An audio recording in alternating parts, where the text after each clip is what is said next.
সকালবেলা আমি গরু বাছুর নিয়ে একটু বিজি ছিলাম, যে কারণে আমি ওদিকে এগিয়ে যেতে পারিনি।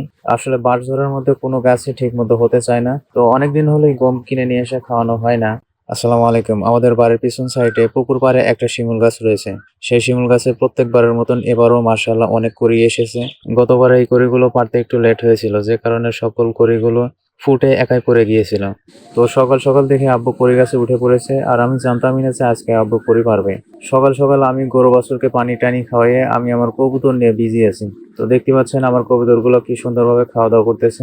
আমাদের কবুতরগুলোকে এখন ধান এবং চাউল খাওয়াইতেছি, আর মাঝে মাঝে গম কিনে নিয়ে এসে খাওয়ানোর চেষ্টা করি। তো অনেকদিন হলেই গম কিনে নিয়ে এসে খাওয়ানো হয় না। যাই হোক, গম খাওয়ানো খুবই ভালো, আর কবুতরের স্বাস্থ্য খুবই ভালো থাকে, আর বাচ্চাও দেয় খুবই দ্রুত। আর আমাদের এই শিমুল গাছটা হচ্ছে একদম পুকুর পাড়ে, আর এত লম্বা হয়েছে মানে বলার বাইরে। আসলে বাঁশঝড়ের মধ্যে কোনো গাছই ঠিক মতো হতে চায় না, এটাও তার একটা প্রমাণ। আমাদের এই শিমুল গাছটা বাঁশঝড়ের মধ্য দিয়ে বড় হয়ে গেছে, যে কারণে ঝাড়ও হতে পারেনি, আর গাছ অনুযায়ী কড়ি কম আসে।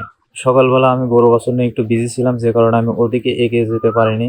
ওখানে গিয়েছিল মা, আর মা এগুলো নিয়ে এসে এখানে জড়ো করে রেখেছে, আর আমি আপনাদেরকে কিছুটা দেখানোর চেষ্টা করলাম। আমাদের এই শিমুল গাছটা হচ্ছে একদম পুকুর পাড়ে, যে কারণে অর্ধেক শিমুল মাটির উপরে পড়ে আর অর্ধেক শিমুল পানির মধ্যে পড়ে। মাটির উপরে যেগুলো পড়েছে সেগুলোই আমি আপনাদেরকে দেখানোর চেষ্টা করলাম। তো সবাই দোয়া করবেন।